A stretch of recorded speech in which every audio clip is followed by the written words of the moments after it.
Hello and welcome to Mumbai se Manchester. If you like the content, please make sure to like, share, and subscribe. United travelled to the King Power Stadium with the sights on Liverpool in a winning streak of 10 away games. In the end, the match ended in a 2-2 draw, with both teams sharing the spoils, with Rashford and Bruno scoring for United, while Barnes and Vardy scored for Leicester. This is a tactical preview for the same.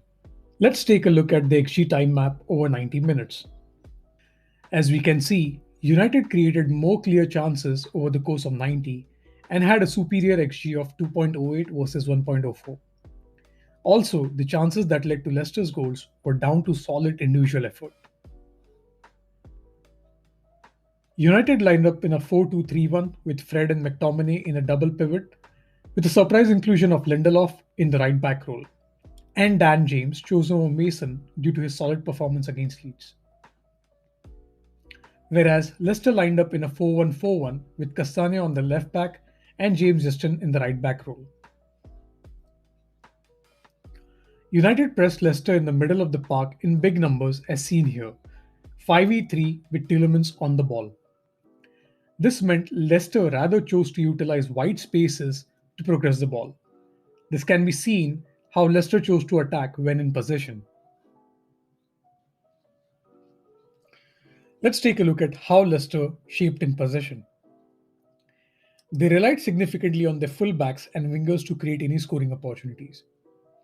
Getting across as quickly in the box was their main intention, as seen here, targeting either Vardy, Barnes, or Madison. Shaw closed down on Albrighton quickly whenever he attempted to cross.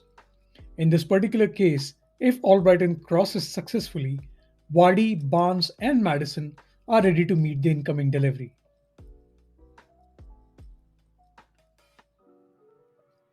Another way Leicester chose to attack was to utilize their fullbacks to exchange passes with their central midfielders or wingers to get into the final third and eventually cut the ball in. United found it relatively easier to keep the ball in their own third as Leicester chose to sit back and not press in numbers. Bai, in this case, is facing no pressure to pass the ball to any of his teammates.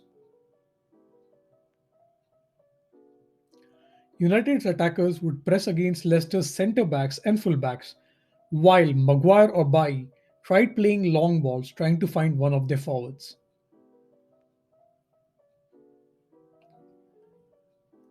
Here's a typical case of how United created scoring chance on the counter.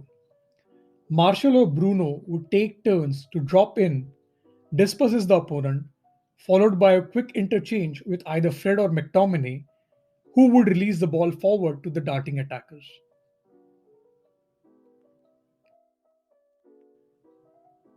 Here is an example of Martial dropping in deep to recover the ball and transition play into a counter attack. Now let's take a look at big chances and goals that were created during the game. Here is one situation where Rashford missed the easiest header he could get in the very first minute. This is a chance that should have been taken, and that would have been a great start for United.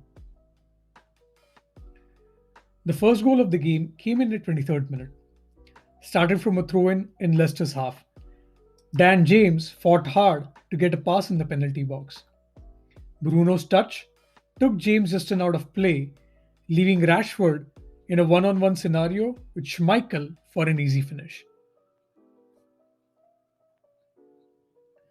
Leicester's equaliser came from a brilliant strike from Barnes. None of the four United players around him tried tackling or blocking the shot. United made a couple of changes in the second half, bringing in Pogba for Dan James, Cavani for Martial. Pogba took up the left attacking midfielder role, while Cavani taking up the number 9 role. For the second goal, Cavani, in a typical number 9 fashion, dropped deep to destabilize Leicester's defenders, and then play a through ball to find Bruno. Leicester's equaliser came due to a momentary mistake where Jose Perez was left free by Pogba to cross the ball, which eventually found Vardy, who hit the back of the net, thus equalising again. Even though United had the better opportunities, we didn't convert those into goals, and Leicester punished us to draw the game. Leicester clearly the happier of the two teams to take a point. So that's it from me, guys. If you like the content, do continue watching and like, share, and subscribe to Mumbai se Manchester.